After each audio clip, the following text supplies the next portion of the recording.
On November 4th, 1970, a social worker in suburban Los Angeles met a girl who looked as if she had been peeled from childhood and left raw. 13 years old by papers, she behaved like someone whose world had been reduced to chairs, walls, and the limited, brutal rules of a single room. The woman who brought her in called her Genie. That day began a wrenching collision, a human life in desperate need of care, and a scientific world hungry for answers about language, development, and the imprint of silence. When professionals first saw Genie, they encountered the body of long neglect, emaciated, hair matted, hands calloused from restraints. Her posture was animal quiet, crouched, ready to flee. Medical exams revealed the marks of chronic isolation, muscle atrophy, delayed motor skills, digestive damage. But beyond physical scars lay the more agonizing truth. She had almost no spoken language. Where other children learned names and patterns at home by ear and mimicry, Genie had learned near silence, and the scaffolding of speech was missing. Her case became an urgent question. What is the cost when a human mind is denied the voice it needs to grow? Her arrival at the county office was chaotic, a mother exhausted, and a social worker stunned. And the child offered only a few sounds and gestures, not sentences. The legal name recorded was withheld in the press to protect her identity. Publications labeled her Genie. Initial responders suspected severe abuse, but the particulars were stranger. Reports later revealed prolonged confinement, makeshift restraints, and near total suppression of spoken interaction. The social worker's baton-like question, what to do next, split into two conflicting impulses: immediate compassionate care and the cautious, often cold impulse to study a rare case of developmental deprivation. Doctors measured and charted, linguists and psychologists arrived, and a media stir began. Within days, researchers sketched the first hypotheses. Was Genie proof of a critical period for language acquisition? A window that, if missed, could never be fully recovered? Or could the human brain, even after severe neglect, relearn words and grammar if given patient nurture? The stakes were scientific and moral. The child's privacy versus the knowledge her case might reveal for generations. The choices made in those early weeks would haunt the rest of her life. At first, progress was baby-stepped. Therapists used picture cards and toys. A word, cup, or a pointing gesture became small celebrations. But these gains were fragile. Trauma left her reactive. Sudden movements or loud voices sparked freeze or panic. Where others saw data points, caregivers began to see a frightened human who flinched at touch and hid in corners. The tension between research aims and a child's need for steady human warmth crystallized into daily ethical dilemmas. Each therapy session balanced on the blade between healing and exposure. Guardianship became contested ground. State services, academic teams, and foster caregivers jockeyed for control. Each transfer reset fragile routines. Each change in caregiver made trust a footnote. During some placements, she learned to feed herself at a table, to trace letters. During others, she regressed into rocking and muttering syllables. The instability provided a painful lesson. For a person rebuilding basic social frameworks, continuity often mattered more than technical expertise. Science moved forward in papers. She moved forward in fits and starts, tethered to adults who sometimes argued about ethics more than enrichment. Media attention complicated recovery. Photographs, headlines, and the clatter of typewriters converted private pain into public spectacle. Some journalists framed Genie as a scientific marvel. Others painted her as a symbol of societal failure. The glare attracted funding, and also opportunists. Researchers argued over videotape rights, publications, and who could observe sessions. The child who could not consent became the center of both academic ambition and voyeuristic curiosity. As her life fragmented across institutional agendas, the question of who she belonged to, family, state, or science, went unanswered. Despite turmoil, genuine tenderness existed. Caregivers who chose privacy over publicity coaxed small pleasures. A hand brushed softly through knotted hair. Picture books read aloud until she hummed a word. A walk in a small park where she delighted in the motion of pigeons.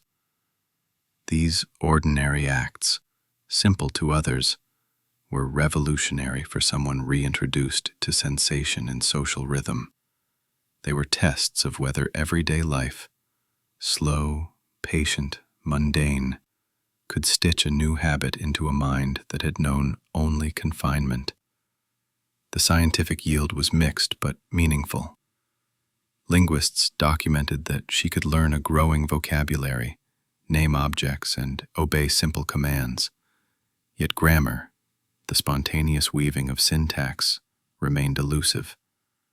Her language stayed piecemeal, labels and rehearsed phrases rather than fluid conversation.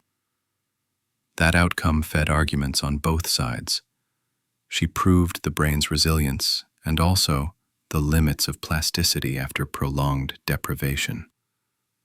Academic papers used her as a key case study. Ethics boards used her as a cautionary exemplar. Her life became a mirror in which science saw both hope and restraint. The cost of research showed in the personal timeline. Weeks spent in observation rooms meant weeks away from the possibility of stable kinship. Volunteers opened their hearts, then left as funding cycles ended. Museums of data grew. Audio tapes, videotapes, field notes, thick with careful observation and thin with tenderness.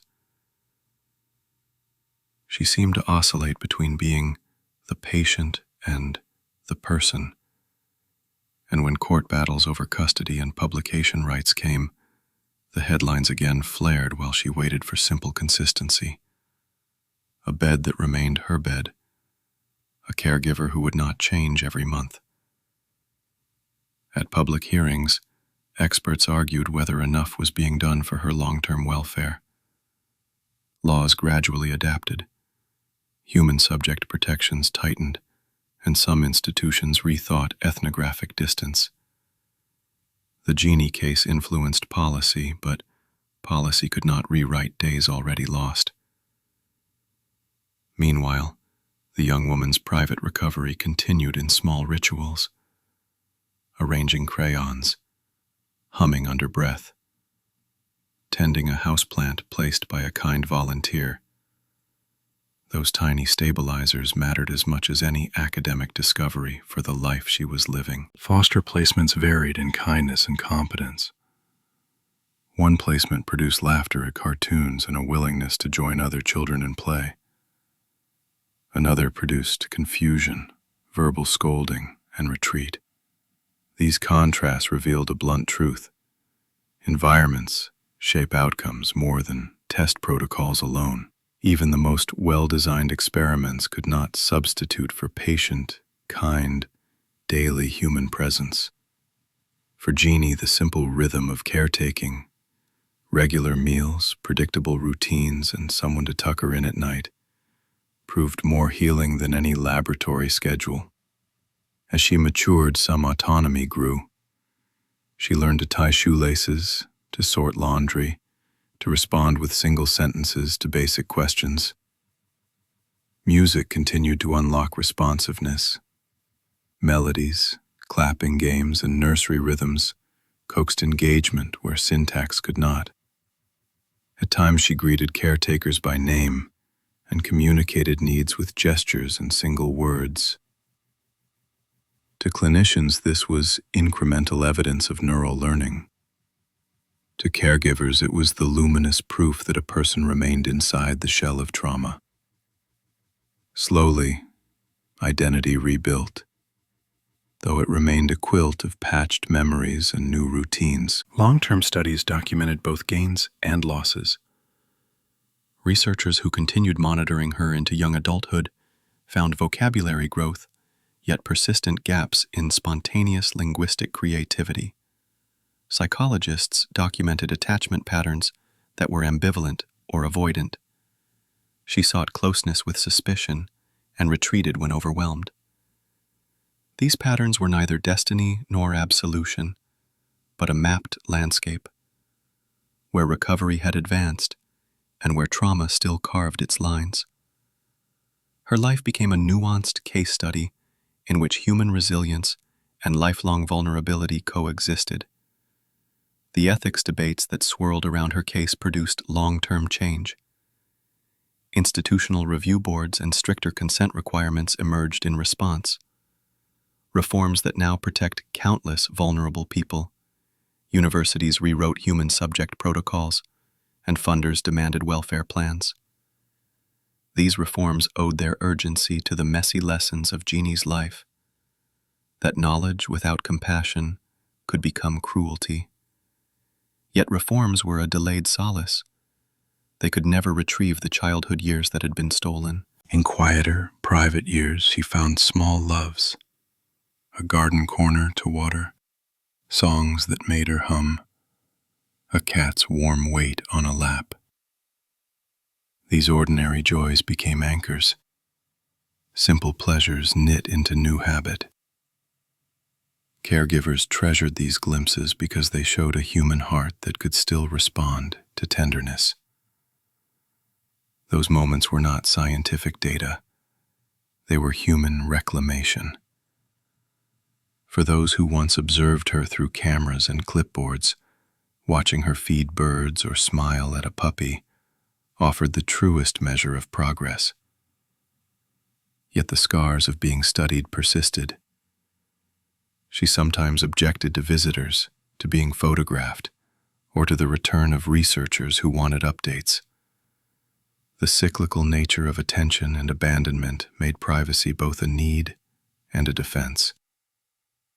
Those who had once argued for access to keep learning now argued for closure and dignity, for a life lived away from the public ledger. Over time, more researchers accepted that answer, and archives were sealed to protect her identity. The public narrative simplified her into a single line: the feral child who taught linguistics a lesson. But friends and caretakers remember her complexity. A person who loved rhythm, who could learn and laugh, and who carried quiet sorrow. She was not a metaphor. She was a human being whose life demanded compassion before curiosity. Those who cared for her long after the cameras left knew that patience, not headlines, changed days. The story's true residue was less in the papers than in the small domestic acts that made life tolerable. By midlife, the woman who had once been called Genie lived in relative privacy under guardianship that valued her dignity. Interviews were rare and tightly controlled. Publications usually used pseudonyms to shield identity. Her case continued to be taught in classrooms, not for voyeurism, but as a moral study of ethics and human subject conduct. Students learned that breakthroughs come at costs if the person at the center is treated as a means rather than an end. Her life reshaped professional practice and ethical standards. Sometimes, when guests approached her window, they described a small woman humming and rocking gently as dusk fell. Neighbors said she liked to sit in sunbeams and watch clouds cross the California sky. Her pleasures were modest and wholly human, a reminder that even after profound harm, basic comfort is a profound grace. Those who visited rarely recorded these scenes. They kept them as private memories, small tokens of a life that had endured. Her legacy is twofold, scientific and moral. Linguistics gained data about limits of critical periods.